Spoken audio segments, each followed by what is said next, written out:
चूहिया का स्वयंवर। गंगा नदी के किनारे एक तपस्वियों का आश्रम था।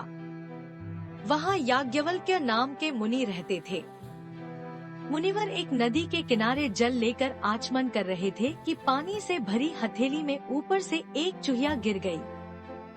उस चूहिया को आकाश में बाज लिए जा रहा था। उसके पंजे से छूटकर वह नीचे गिर गई। मुनि ने उसे पीपल के पत्ते पर रखा और फिर से गंगाजल में स्नान किया। चूहिया में अभी प्राण शेष थे। उसे मुनि ने अपने प्रताप से कन्या का रूप दे दिया और अपने आश्रम में ले आए।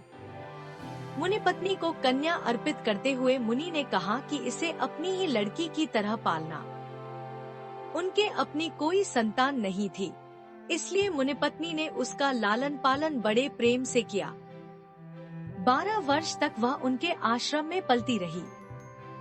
जब वह विवाह योग्य अवस्था की हो गई तो पत्नी ने मुनि से कहा, नाथ, अपनी कन्या अब विवाह योग्य हो गई है, इसके विवाह का प्रबंध कीजिए।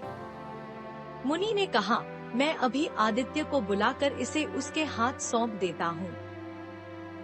यदि इसे स्वीकार होगा तो उसके साथ विवाह कर लेगी, अन्यथा नहीं। मुनि ने यह त्रिलोक का प्रकाश देने वाला सूर्य पति रूप से स्वीकार है। पुत्री ने उत्तर दिया, तात, यह तो आग जैसा गर्म है, मुझे स्वीकार नहीं। इससे अच्छा कोई वर बुलाइए।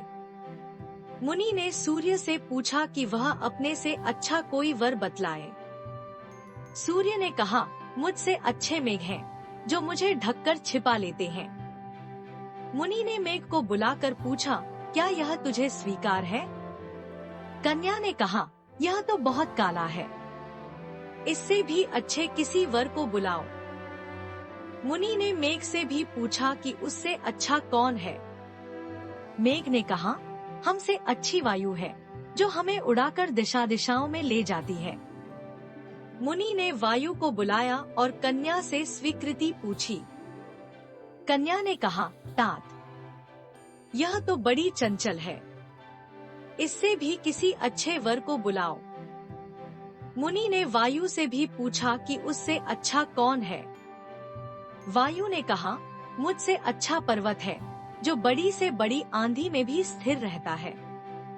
मुनि ने पर्वत को बुलाया तो कन्या ने कहा, तात, यह तो बड़ा कठोर और गंभीर है, इससे अधिक अच्छा कोई वर बुलाओ। मुनि ने पर्वत से कहा कि वह अपने से अच्छा कोई वर सुझाए। तब पर्वत ने कहा, मुझसे अच्छा चूहा है, जो मुझे तोड़कर अपना बिल बना लेता है। मुनि ने तब चूहे को बुलाया और कन्या से कहा, पुत्री, यह मूषकराज तुझे स्वीकार हो तो इससे विवाह कर ले। मुनि कन्या ने मूषकराज को बड़े ध्यान से देखा। उसके साथ उसे विलक्षण अपनापन अनुभव हो रहा था। प्रथम दृष्टि में ही वह उस पर मुग्ध हो गई और बोली, मुझे मूषिका बनाकर मूषकराज के हाथ सौंप दीजिए। मुनि ने अपने तपोबल से उसे फिर चूहिया बना दिया और चूहे के साथ उसका विवाह कर दिया।